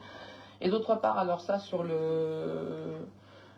j'explique pourquoi je ne voterai pas cette augmentation. Je voudrais faire remarquer que les Bénois, à travers la hausse des bases d'imposition, ont déjà subi une hausse des impôts de 10,5% sur 2 ans. Donc finalement, à travers cette hausse d'impôts, ils ont participé à à l'effort qui a été fourni par la municipalité. Et puis d'autre part, avant d'augmenter les impôts, enfin les tarifs, je pense qu'il faut aller chercher un maximum de recettes possibles. Et notamment, on en revient toujours à la même chose, louer les locaux vacants. Parce que ça ferait des recettes supplémentaires et ça éviterait peut-être d'avoir recours à une hausse des tarifs périscolaires et notamment la restauration. Je trouve il y a des communes qui ont augmenté tous les autres tarifs, mais pas le tarif de la restauration scolaire. Et je trouve que c'est vraiment dommage à une époque où tout le monde le sait, enfin, j'en parle avec d'autres élus, d'autres communes. Pour certains enfants, c'est le seul repas chaud qu'ils vont faire de la journée. Donc 4,8% d'augmentation, c'est pas négligeable. Bon, on est bien d'accord, on n'est pas sur de la restauration scolaire à Ben, on est vraiment sur de l'accueil vraiment périscolaire, il y a de l'animation, il y a vraiment un encadrement, c'est pas que les denrées. Et par ailleurs, je voudrais juste vous reprendre, les augmentations sur les taxes de 10% depuis quelques années imposées par l'augmentation des bases, ce n'est pas uniquement pour payer les activités périscolaires, ça nous permet aussi d'encaisser toutes les hausses de charges qu'il y a pour la commune dans tous les domaines. Enfin, je trouve que votre parallèle est un peu cavalier. Non, mais on souhaite faire participer à la hauteur qui nous a semblé, après beaucoup d'échanges, être le plus acceptable par rapport au contexte. Et donc c'est pour ça que nous faisons cette augmentation sur les tarifs. Vous noterez par exemple que après études, on a énormément de gens qui sont contraints de laisser leurs enfants le soir, après l'école, parce qu'ils travaillent loin. C'est le tarif qui est le moins augmenté par rapport aux autres. Ouais, mais il y a quand même 4,8% d'augmentation sur la restauration. Et ça, c'est énorme. Je trouve que c'est énorme. Y a-t-il d'autres questions sur le sujet? Bien. S'il n'y a pas d'autres questions, donc on peut passer au vote. Donc qui est contre? Juste une question, n'oubliez pas, vous avez un pouvoir. Hein? Ah d'accord, ok. Non, d'accord, ok. Donc il y a un vote contre. Voilà. Et il s'abstient. Et une abstention de Monsieur Nelson dos Santos. Voilà. Bien. C'est bon? Sujet suivant.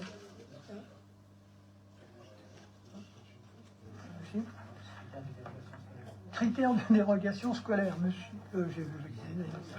C'est toi, le nom? Non, c'est pas toi. Pourquoi détourner les pages aussi? Merci, monsieur le maire. Vous le savez, on a donc une carte scolaire municipale qui permet de diriger les enfants dans les écoles qui sont liées au secteur d'habitation. Et il y a malgré tout toute une série de dérogations qui sont examinées en commission de dérogation qui a lieu 2 fois par an. Il se trouve qu'il y a un certain nombre de critères qui sont très factuels sur lesquels les familles aimeraient avoir des réponses et on a souhaité donner la possibilité d'accepter les dérogations lorsque les critères sont strictement respectés. Alors ces critères sont les demandes de dérogation suite à des demandes de l'inspection de l'éducation nationale, soit pour des familles qui souhaitent, qui mettent leurs enfants au dispositif Ulysse qui se trouve à Marcel-Pagnol, soit pour les personnels enseignants, soit pour les personnels communaux, pour les regroupements de fratries, et sur les modes de garde spécialisés, les écoles spécialisées, et puis les modes de garde sur la ville de Ben. Ces critères-là faisaient que la commission de dérogation acceptait systématiquement les dossiers et cette délibération propose que sur ces critères qui sont listés dans l'article 1, les dérogations soient délivrées par les services, évidemment après soumission à la signature des responsables administratifs. Et cela applicable à partir du 1er janvier 2024, ce qui permettra à la commission de dérogation de concentrer son travail sur les cas un peu plus particuliers qui ne rentrent pas dans ces critères. Vous avez des questions? Oui, j'en ai une. C'est nouveau, ces conditions? Non, c'était déjà le cas. Oui, c'était déjà appliqué, mais de manière automatique. Et donc, plutôt que de laisser les familles attendre que la commission de dérogation siège avant d'avoir le papier officiel d'acceptation, on propose que, quasiment de manière automatique, enfin, après instruction par nos services, cette dérogation soit attribuée sur ces critères-là uniquement. D'autres questions? S'il n'y a pas d'autres questions, on peut passer au vote. Bien, qui s'abstient? Qui vote contre? Unanimité, merci. Très bien. Ah. Madame Gouélan. Alors, réforme de la gestion de la demande et des attributions de logements sociaux. Merci, monsieur le maire. Je vais vous lire l'exposé, je crois que ce sera peut-être plus simple. Les modalités de gestion et de demande de logement social et de la politique d'attribution ont été modifiées successivement par la loi Allure du 24 mars 2014, la loi relative à l'égalité et à la citoyenneté du 27 janvier 2017 et la loi Élan du 23 novembre 2018 qui rend notamment obligatoire la mise en œuvre de la gestion en flux, des réservations et d'un système de cotation des demandes de logement social. La loi 3DS du 21 février 2022 prévoit un report des dates butoirs au 23 novembre 2023 pour la mise en œuvre de la gestion en flux des réservations et au 31 décembre 2023 pour la mise en œuvre d'un système de cotation de la demande. Au 1er janvier 2024, plusieurs évolutions vont donc sensiblement modifier le paysage de l'accès au logement social. Passage à la gestion en flux des réservations, qui se substitue à la gestion en stock, vise à rendre plus efficace et fluide la mise en relation entre l'offre et la demande, et en particulier à faciliter l'atteinte par les bailleurs et réservataires des objectifs de relogement des publics prioritaires d'une part et des objectifs de mixité sociale d'autre part. Désormais, les logements ne sont plus identifiés par réservataire. Le bailleur définit vers quel réservataire il oriente tel ou tel logement, selon des règles de priorité entre réservataires définies en amont. Convention de gestion en flux des réservations avec chaque bailleur. Pour mettre en œuvre la gestion en flux, la ville devra signer avec chaque bailleur social auprès duquel elle a des réservations une convention relative à la gestion en flux de ces réservations. Chaque convention précise le patrimoine social concerné par la convention, les modalités opérationnelles de décompte du flux, le taux affecté aux réservataires, les dispositions spécifiques au programme 9, les modalités de gestion des réservations et des attributions. Les conventions sont conclues pour une durée de 3 ans à compter du 1er janvier 2024. À titre d'information, à ce jour, les bailleurs sont les suivants: Domnis, Fréa, les résidences Yvelines et Essonne, 3F et CDC Habitat. Il est donc proposé aux membres de l'Assemblée délibérante d'autoriser la signature de conventions avec les bailleurs du territoire. Madame Béguier. Oui. Des questions? Oui, à chaque personne son coup de gueule. Ce soir, c'est le mien. C'est un texte qu'on nous balance. On ne l'a pas vu en commission. Moi, je peux pas. Ça veut rien dire. Des phrases plus creuses, c'est bien. On connaît rien de ces conventions. On connaît rien de ce qui va être modifié. Donc, je voterai contre pour cette raison. Je pense que là, il ne faut pas se moquer du monde et un peu plus de renseignements, ça aurait été bien. Alors peut-être que vous n'en avez pas, auquel cas il aurait fallu le différer un petit peu plus, quoi. Donc en l'absence de la responsable du CCAS, effectivement, il n'y a pas eu de convention, il n'y a pas eu de commission d'organiser. On est bien d'accord. Oui, mais on n'a même pas d'exemple de moi, convention. je peux vous expliquer à peu près le distinguo qu'il va y avoir entre les deux. C'est-à-dire qu'on est entre... Si vous voulez le reporter, on le reporte. Si vous voulez, on peut le reporter, mais bon, il faudra... C'est tout, il faudra le signer quand même pour assez rapidement. Et qu'on ait au moins des exemples de conventions et de voir ce qui va changer, là. Moi, je peux vous l'expliquer. C'est le 1er janvier? Oui. Oui. On peut le reporter. C'est pas signé, c'est pas signé, c'est ce que je dis. Oui, mais... Ce que je peux vous expliquer, donc en gros, des modifications qui ont lieu, c'est actuellement une gestion en stock et ça va passer en gestion en flux. Alors, gestion en stock, c'est-à-dire, je peux vous donner un exemple concret si vous voulez. On peut prendre par exemple un bailleur social comme CDC Habitat qui a sur la commune 70 logements. Sur ces 70 logements, normalement, il y en avait 14 qui sont dans notre contingent mairie, d'accord, dont on gère. À partir du 1er janvier, sur ces 70 logements, donc, ils retirent des logements qui sont réservés pour les forces de sécurité, pour des infirmières, services de santé, etc. Et là-dessus, après, ils vont nous demander, à tour de rôle, équitablement entre tous les bailleurs de gérer les appartements. Il n'y aura plus, si vous voulez, de contingent mairie, de contingent action logement, etc. Tous les logements seront distribués directement par le bailleur. Voilà. Et tous les bailleurs ont le même type de convention. Normalement, ils devraient nous proposer le même type de convention. Pour l'instant, on ne les a pas, les conventions. Bah oui, par exemple, On les a pas reçues. Signé Ah bah, avant d'avoir vu les conventions. les bailleurs nous ont contactés mi-octobre pour nous demander de passer cette délibération. Maintenant, on ne peut pas faire mieux.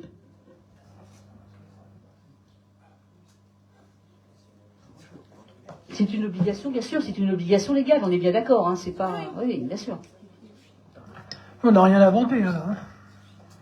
Donc la responsable du CCAS que j'ai eu au téléphone tout à l'heure va évidemment prendre contact avec les bailleurs de la ville pour faire un point avant la signature de toutes les conventions qui seront signées.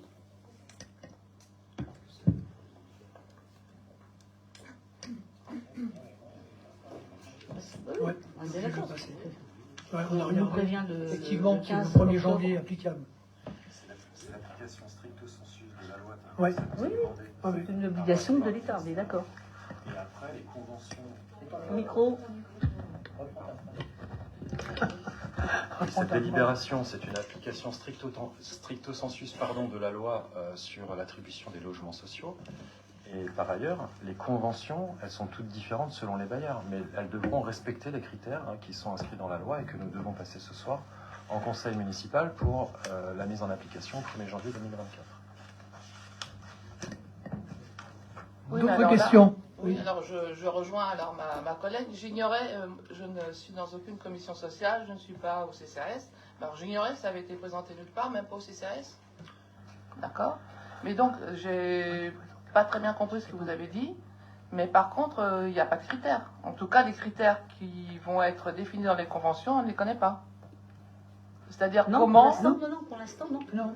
Bon, bah donc vous voyez bien, effectivement, enfin je vois pas comment personnellement on peut signer on peut donner notre accord pour que soient signées des conventions dont on ignore le contenu.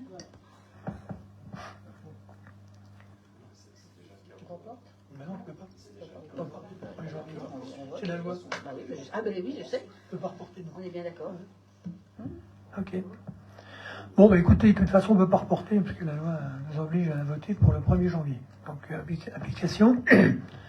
Donc, on essaiera d'avoir d'autres informations plus précises. Là, on est stricto sensu sur la loi. Oui, monsieur le maire, je pense qu'en effet, il faudrait prévoir une présentation des différentes, enfin, des explications sur les premières conventions qui Oui. vont arriver, On présenter est ça, d'accord. voilà, au CCAS et même à la ville, enfin, une présentation aux élus.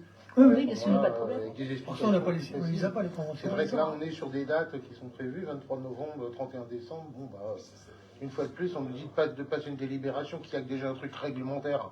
Donc, de toute façon, ça ne sert pas tellement à grand-chose. Mais bon, on nous demande de le faire, on le fait.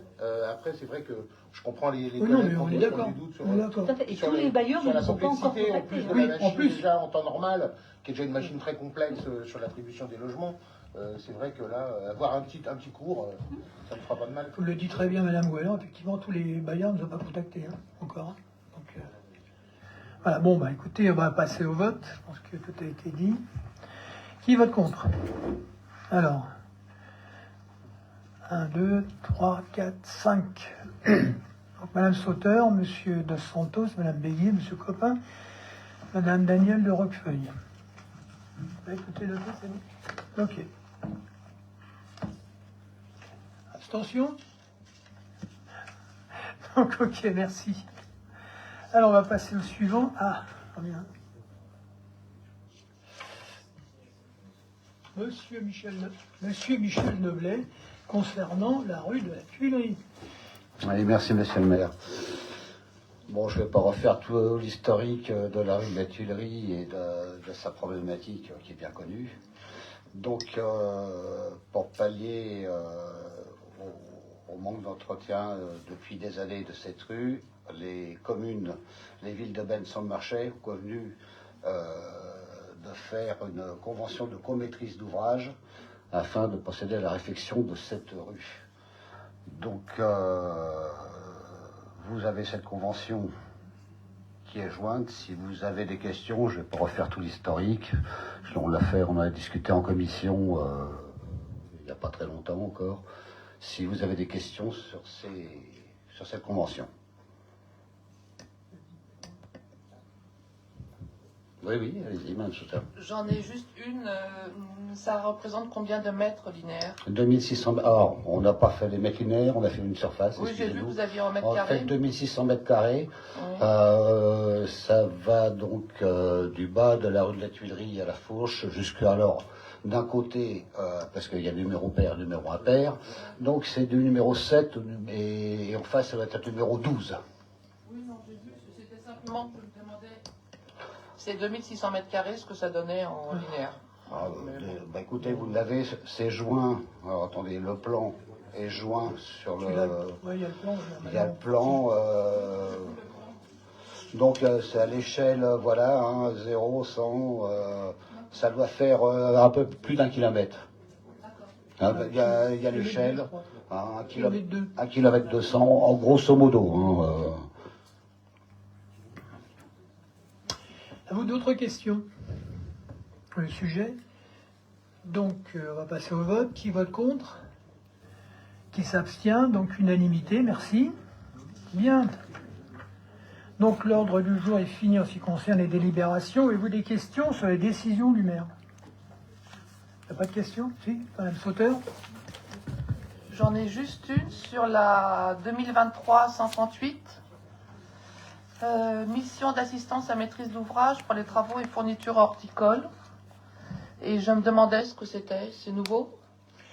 Ouais, c'est en prévision de l'aménagement de la plaine de l'étang, c'est dans le cadre de PVD. Le petit ville de 1, vous voyez. Donc c'est prévu l'aménagement, c'est juste une assistance à maître d'ouvrage pour l'instant. Hein. D'accord. Donc il n'y a rien de décidé. Voilà. D'autres questions sur les décisions? Non? Bien, alors dans ce cas-là, on va pouvoir passer aux questions diverses. Alors, questions diverses de la liste Révélez-Ben. Dans le château, quelle place est-elle donnée à l'association Ben Histoire et Patrimoine et ses adhérents dans le projet municipal? Donc, d'une manière générale, lorsqu'on a besoin, on sollicite évidemment l'association BHP pour participer au JEP, pour tout ce qui concerne les projets de valorisation du château et de son patrimoine. Alors, juste pour donner un exemple assez récent, il y a une création d'une vidéo 3D de l'église qui a été faite. Elle était scénarisée et écrite avec 2 spécialistes de BHP, d'accord, et avec une personne de chez nous. D'ailleurs, l'association je crois qu'elle a été, c'est parti, une invitation de présentation, je crois que c'est le 10 janvier, en salle du CM, justement, sur la finalisation de cette vidéo. Ensuite, évidemment, on réfléchit, je vous donne encore un exemple sur l'éclairage du château, d'accord? Par exemple, on a travaillé avec eux, pour voir.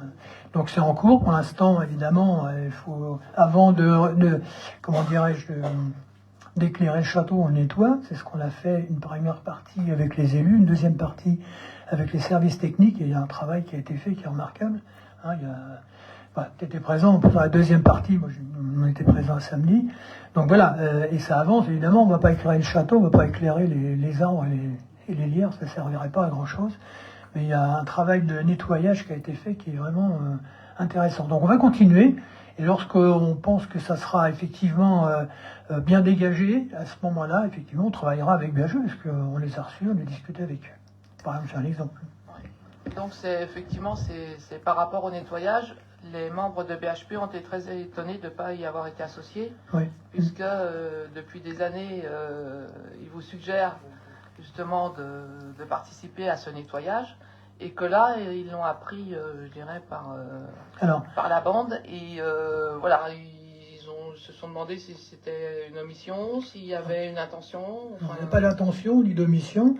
La première, si vous voulez, alors, je vais vous le dire comme ça, j'ai piqué un coup de sang à un moment donné, j'ai dit à mes élus, allez hop, on y va, on va commencer le nettoyage, parce que je voyais de mon bureau les arbres qui poussaient, j'ai dit, il faut le faire. Donc c'est vraiment quelque chose de très rapide, ça a été décidé quasiment dans la semaine pour le samedi, c'est à peu près ça. Et là par contre, les services techniques, eux, ont fait un autre travail, mais ça c'est des services techniques, parce que bon, il y a des choses à faire, on peut pas laisser, il y a surtout beaucoup de matériel qui a été rangé, de sécurité, donc là... des pierres qui se baladaient partout, vous savez, les grosses pierres qui ont servi au Ravelin, ça a été côté. Mais par la suite, effectivement, il n'y a pas de raison, on le fera venir, bien sûr, on va continuer. Hein. Ce que je voudrais juste, ce sur quoi je voudrais insister, c'est sur le fait que l'association, elle a un rôle qui est complémentaire de celui des élus. C'est-à-dire qu'à travers la municipalité, les Bénois ne peuvent pas s'associer à des actions sur le château. L'association, c'est son rôle, c'est permettre aux Bénois de s'investir sur leur patrimoine. Ça permet aussi de faire comprendre pourquoi il y a des investissements qui sont faits, il y a certains choix qui sont faits. Donc ça vient soutenir l'action des élus. Et voilà, donc ce serait dommage qu'effectivement... Non, mais j'ai bien entendu, ne vous inquiétez pas, à chaque fois on le fait, hein, dès qu'on peut. Bon, après, la première fois qu'on l'a fait, ça ne serait pas permis de... Bon, vous êtes venus, vous avez vu comment on a fait le travail, mais c'est un petit peu compliqué sur cette première partie. La deuxième, il y a des problèmes de sécurité. Et après, on travaillera évidemment la prochaine opération qu'on fera certainement au printemps, avant de décider de l'éclairage. À ce moment-là, on les contactera. D'accord. Bien.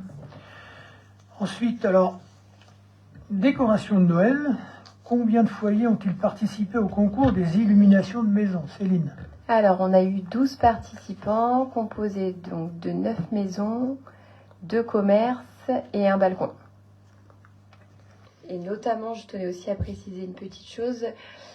Dimanche dernier, sur la 6, l'émission 66 minutes a été diffusée, donc l'émission sur les décorations de Noël et notamment sur le concours qui a été fait par le CMJ sur ce marché de Noël. Donc si vous ne l'avez pas vu, regardez-le en replay. C'est une émission de 10 minutes complètement sur Ben, et que sur Ben. C'était pas un mélange avec d'autres communes. 13 minutes, excusez-moi. C'est 12 centièmes, voilà. Bon, pourquoi on l'a précisé, c'est que si des Bénois, évidemment, n'étaient pas au courant de ce passage, comme ça leur permet éventuellement de regarder en replay. Et vous verrez le travail qu'ont fait les habitants sur leur maison. Bien, alors, question suivante. Ne serait-il pas temps d'imaginer les décors de Noël autrement? Alors, qu'est-ce que vous entendez par cette question? Parce que donc le budget décor de Noël, c'est 40 000 € cette année. 18 000 de location et le reste en pause-dépose. Donc, moi, ça me semble beaucoup par rapport... et ce qui me semble beaucoup, c'est surtout qu'après, il ne reste rien. Si vous voulez, c'est que de la location, pause-dépose. Et donc, je me disais que peut-être on pourrait imaginer, comme d'autres communes, d'acheter le matériel qui n'a pas besoin de nacelle ou de choses comme ça. Et puis, essayer d'avoir... Parce que là, franchement, à la fin d'un mandat, ça fait beaucoup d'argent quand même dont il ne reste rien. Je comprends que ça fasse partie d'un moment festif. On peut pas trop... chacun a son sentiment. C'est vrai qu'il y a sur Facebook, il y a des Bénois qui n'ont pas le sentiment de profiter de cet éclairage. Donc voilà, je pense qu'il y aurait peut-être une réflexion à avoir pour essayer qu'il reste quelque chose et que ce ne soit pas uniquement 40 000 € pour, je sais pas, quelques semaines et qu'après il ne reste plus rien. Excusez-moi, je ne comprends pas. Vous voulez que les décorations restent en place toute l'année? Non, qu'il y a des décorations que la mairie, la municipalité achète. Ouais. Comme le font certains dans les communes alentours. On voit, il y a des décorations qui ne sont pas des décorations illuminées qui reviennent d'année en année, qui sont achetées. Et puis, il y a effectivement ce qui passe par les nacelles. Pourquoi pas les luminaires. Il y a régulièrement des décorations en bois qui sont faites. Ouais. Ah, c'est peut-être, ça vous paraît anodin, mais c'est un travail qui est fait par le menuisier de la ville. Mais c'est surtout un travail qui est confié aux enfants, puisque c'est les enfants qui le peignent. Donc je trouve que dans le cadre du côté festif de Noël et de la participation des enfants, je trouve que c'est pas mal. Tous les ans on en fait. Ensuite, si on veut en acheter, alors bon, je veux bien les acheter. Ça apportera pas grand-chose au côté festif de moment de Noël, mais par contre il faudra les stocker. Et je vous rappelle qu'il y a une époque où ça s'est fait, le stockage, et on les a retrouvés, oui, rouillés. rouillés parce qu'on n'a pas les moyens de stocker. Ça s'entretient. Vous ne pouvez pas les stocker dans un endroit, même dans un endroit sec et propre. Parce que c'est ce que nous disent les professionnels. Vous ne pouvez pas les stocker même dans un endroit sec et propre. Il faut quand même un entretien toute l'année, parce que sinon les lampes se détériorent. Non, je ne parle pas des lampes, parce qu'effectivement, le directeur du service technique nous avait fait une démonstration à ce sujet, donc j'entends bien. Mais par contre, il y a, et en plus, les décorations en bois qui ne sont pas illuminées, on en profite même quand il fait jour, alors que c'est pas le cas des décorations. Oui, c'est pour ça que tous les ans on en fait un peu plus. Et si vous avez, je sais pas si vous avez tourné sur Ben, mais il y en a quand même pas mal. Oui, j'ai vu et voilà. Oui. Et alors, puisque vous avez tourné sur Ben, et je vais rejoindre ce que vous disiez tout à l'heure sur la participation des Bénois au travail dans le château. En fait, l'idée aussi, et là je rejoins ma collègue sur la décoration, sur le concours de décoration et sur le sapin qu'on a mis en place, le sapin collaboratif. Effectivement, on met des décorations, on les loue, mais le but est, si vous avez vraiment fait le tour de Ben, et j'ai fait le tour de tout Ben, il y a de plus en plus de maisons qui sont décorées. Alors toutes ne participent pas au concours, mais de plus en plus de maisons sont décorées. Et ça va aussi dans le sens que vous disiez tout à l'heure, de la participation des Bénois à ce moment festif. Et c'est aussi dans ce sens-là qu'on veut travailler, c'est-à-dire que on envisage, on loue ce matériel parce qu'on n'aura pas les moyens de le stocker. Et je vous dis, le stockage en plus et l'entretien sont beaucoup trop importants et trop techniquement compliqués. Mais malgré tout, ce qu'on pousse à faire, c'est effectivement dire aux gens, allez-y, mettez vos décorations. Il n'y a pas des choses fantastiques comme on a pu voir, là, des maisons magnifiques comme on a pu voir dans le concours. Il y a quelques petites guirlandes comme ça, et ça vous éclaire, 3 ou 4 maisons dans une rue, ça vous éclaire une rue, ça donne un côté festif, et c'est ce sens-là, le côté participatif des Bénois, que nous on essaye, comme vous le disiez pour le château pareil, que nous on essaye de développer au moment de Noël. Mais le stockage des luminaires serait beaucoup trop risqué, et le renouvellement du matériel... Alors déjà, le prix à l'achat, on dépenserait beaucoup plus que 40 000 euros. Non, 40 000 euros, enfin 20 000 euros par an sur 120 000 euros, quoi. Oui. Sur un mandat, c'est 120 000 euros. Mais j'entends bien, je ne parle pas des luminaires, je parle de décoration, comme on peut voir, en bois ou un matériau qui ne s'abîme pas énormément, qui ne nécessite pas un gros entretien et on les stocke et puis... oui, mais alors là, moi par contre, pour avoir discuté avec beaucoup de Bénois, ils sont contents le soir de rentrer et qu'il y ait un peu de lumière. Ah bah si. Alors, moi je ne vais pas sur Facebook, parce que pas grand intérêt, mais moi aussi j'ai beaucoup fait le tour, je vous dirai pas pourquoi, parce que c'est un secret, enfin je vous le dirai après, c'est parce qu'il y a le Père Noël qui répond à des lettres, c'est tout, donc j'ai fait à peu près tous les quartiers, mais voilà, j'ai beaucoup discuté justement avec les gens qui apprécient les éclairages de nuit, les illuminations de nuit, voilà. Merci, on va passer à la question suivante. Alors, la troisième question est l'aide alimentaire, Restos du Cœur, Croix-Rouge, Secours Populaire. Pouvez-vous nous donner un premier bilan des sollicitations? Combien de personnes? Les personnes sont-elles exclues des dispositifs? Et puis combien de Bénois? Alors, concernant les Restos du Cœur, le mois dernier, et vous l'avez dans le rapport, dans le compte-rendu du Conseil, vous avez déjà des premiers éléments, puisqu'on parlait de la partie 2022-2023, qui a bien été expliquée, puisque vous avez 4264 repas qui ont été faits, qui ont été vendus, qui ont été donnés, 28 familles inscrites et 67 personnes servies. Bon, ça, c'était la saison dernière. Cette saison-là, on ne peut pas vous la dire, puisqu'elle vient juste de commencer. Commencer quoi, le fin octobre? Oui. Mi-octobre. Bon, on va attendre la fin. Donc après, bien sûr, on vous donnera les chiffres après. Il y avait des personnes qui avaient été, parce que moi, c'est par rapport à ce qui est dans le Ben Actu, les Restos du Cœur qui nous disent... Oui. Les Restos du Cœur qui nous disent qu'à Ben comme ailleurs, l'équipe dévouée de bénévoles est obligée de dire non à des personnes dans le besoin. Donc je voulais savoir si ça s'était produit ou pas. Il faut leur demander à eux. Je suis désolé, mais moi je n'ai pas les infos là.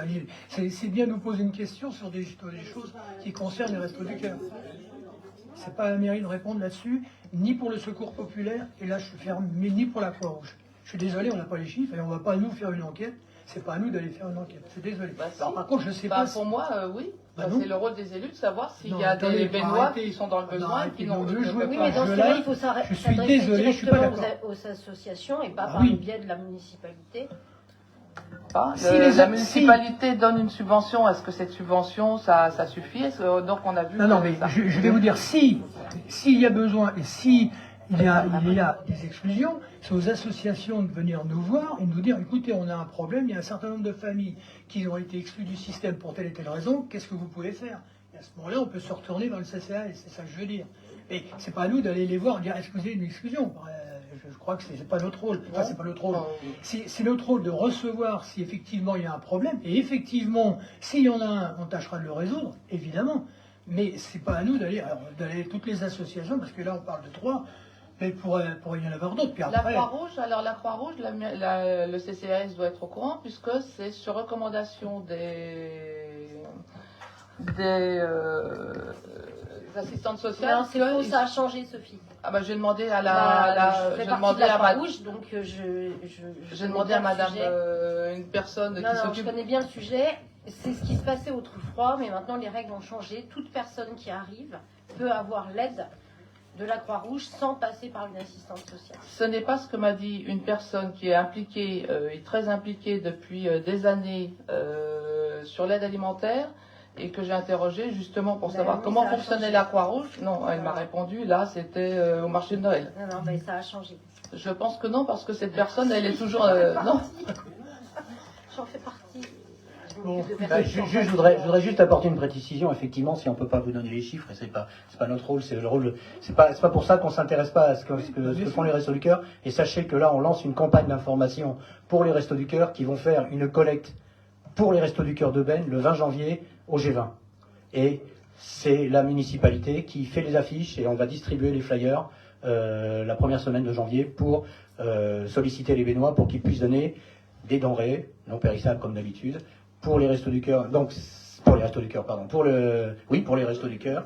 L'antenne de Benne, ce qui est important parce que les gens se demandent souvent où vont les produits. Là, ça restera à Benne parce qu'effectivement, on y est allé, il y a quelques difficultés et on a réagi tout de suite. On a dit, écoutez, allez-y, nous on va faire la com pour cette opération. voilà. Ok. Bien. Alors, en ce qui concerne la question numéro 4, environnement, préservation des ressources, le projet initial de la nouvelle salle des fêtes prévoyait des stationnements de parking perméables. Pourquoi cette voie d'accès large et bitumée sans aucun emplacement perméable?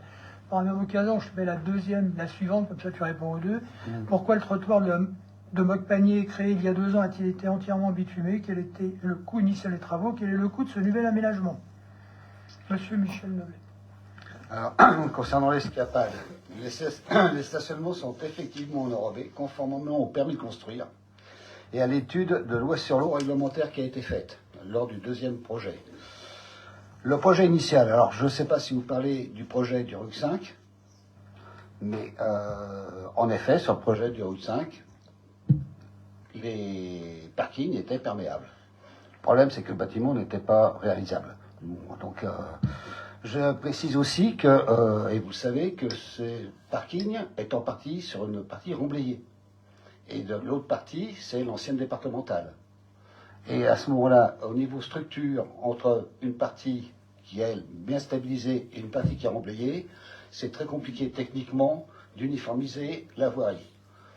Déjà, et surtout, c'est qu'on n'avait pas les moyens financiers de faire les travaux nécessaires pour rendre la partie remblayée stable.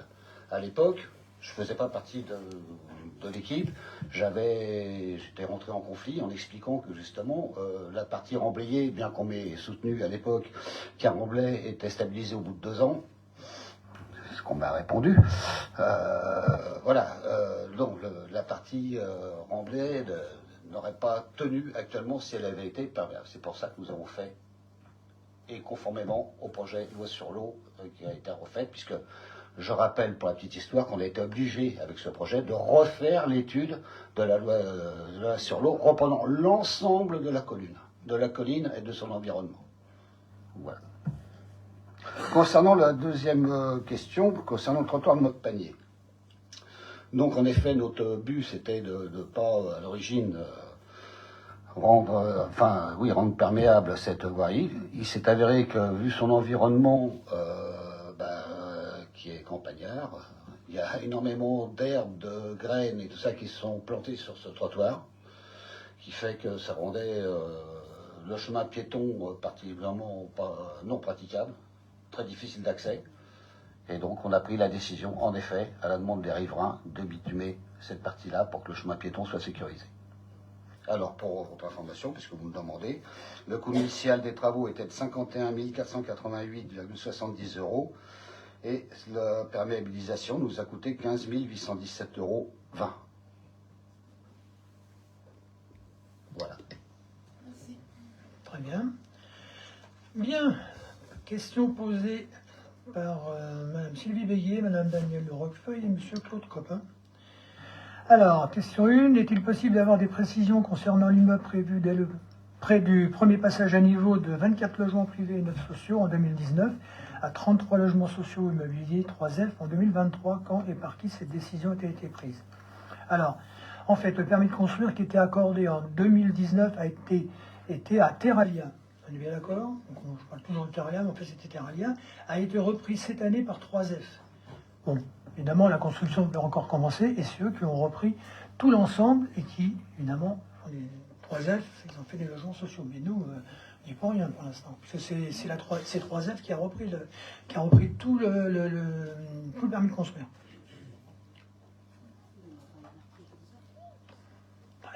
Qu'est-ce que vous rachetez, si vous voulez que je vous dise? Il y a 5 phases quand même. Oui. Non, il n'y a pas 5 phases. Il y a 5 phases. Si, on a pris des photos. Les Bénois nous ont envoyé des photos, effectivement. C'est pas pour vous ennuyer, mais. Donc, non, mais je sais. Mais... Si vous montez là-haut, c'est un peu facile. Vous avez exactement 5 panneaux. Oui. Hein? Oui. On part de 2019, on arrive à 2023. Oui. Quand on part de 2010, ça veut dire 3 fois Terralia, il y a eu des modifications, 3 fois. Et les 2 derniers, c'est 3F. Donc effectivement, alors, dans les 5, il y avait du logement avec un nombre oui, privé, sociaux, oui. Et puis ça a évolué comme ça. Donc là-haut, on se pose des questions. Qu'est-ce qui devient de tout ce cheminement-là depuis 2019? Et qu'est-ce qui va sortir de ça? C'est rien d'autre. Donc vous êtes en train de me dire que si demain je vends ma maison et qu'on y construit un immeuble, en cas de revente du permis de construire, n'importe quel bailleur social peut s'installer. Oui, eh bien oui. Eh bien oui, mais malheureusement, vous savez qu'on est en train de vérifier de la protection de toute la zone pavillonnaire. Parce que là, 33 logements sociaux, ils ne sont pas soumis aux mêmes normes de parking, par exemple, que les autres. Oui, absolument, privés. on est bien d'accord. Donc, ils vont avoir chacun pour un logement 2 voitures. Il n'y a qu'un parking de considérer. Ouais, comment va-t-on faire dans le centre? Alors, j'ai déjà prévenu. Et qu'un passage à niveau, oui, effectivement. Alors, j'ai déjà prévenu même les anciens propriétaires. J'ai prévenu encore les nouveaux en leur disant qu'attention, je serai intraitable là-dessus. Vous avez, après, même si la loi les oblige, j'y peux rien, la loi elle est comme ça. C'est un parking par logement social. Bon. Mais c'est nous qui allons en avoir les conséquences. Oui, alors je leur ai dit attention, je refuserai complètement d'avoir de stationnement sur la descente, notamment près du passage à niveau, et aussi en ce qui concerne la Garenne. Je les ai prévenus, et tous ceux qui se sont présentés. Parce que c'est pas le premier, il y a eu Terralia, mais il y en a eu il y en avait un autre. C'est le 3e, je crois. C'est le 3e. En fait, il y en a eu 3. D'accord. À chaque fois, je les ai prévenus. Parce que, effectivement, je connais la problématique. On arrive, on met un parking par logement, les gens arrivent à 2, voire 3, parce qu'en fait, c'est 2,5. Ça va être épouvantable dans Ben Centre. Oui, je suis d'accord. Mais bon, c'est quand même curieux que cette passation entre promoteurs et bailleurs sociaux, est-ce que la mairie ne peut pas intervenir dans ce cas-là? Là, je vois pas comment on pourrait intervenir. Oui, et vous reprenez votre exemple de pavillon, mais dans le Val des 4 Pignons, vous avez un promoteur qui arrive, qui achète 4 ou 6 pavillons. Heureusement qu'on a la protection là-dessus, sur le PLU, parce que sinon, ils pouvaient raser, faire des immeubles. Ils ont l'autorisation. Oui, c'est possible de le faire. En privé, il n'y a aucun problème. Mais et du puis, jour au lendemain, ça passe à des bailleurs sociaux. Hein? Je trouve que c'est quand même un peu bizarre. Les gens se posent beaucoup de questions et se posent énormément de questions quant à la circulation, parce qu'on ne va pas créer des routes et aux places de parking. Donc je pense qu'il va falloir qu'on soit très vigilant sur cette construction. Si vous voulez, déjà, enfin bon, on n'était pas trop d'accord pour qu'il y ait quelques constructions là-haut déjà. Bon, après... On a déposé un recours, nous, en 2019, contre, effectivement, c'est toi qui l'avais déposé, concernant le premier projet. Si vous voulez. Bon, on a été déboutés, ok, d'accord, mais après, qu'est-ce qu'on fait? On peut pas. On peut pas. Alors, on fait un recours, hein, si ça, on gagne du temps comme ça. Ils se fatiguent. Les promoteurs se fatiguent. Hein, non, on ne peut pas faire des recours n'importe comment. Hein, mais allez-y, hein, si vous voulez. Mais vous verrez, on l'a fait, enfin, ça a été fait en 2019. On a été déboutés, ils ont gagné, ils ont déposé les permis. Pour l'instant, il n'y a rien de fait. Hein. Pour l'instant, ça fait déjà le 3e ou 4e permis qui arrive là et il n'y a encore rien de fait. Vous pouvez le faire, hein, mais on sait très bien ce que ça va donner. Hein. Oui, Madame Sauter.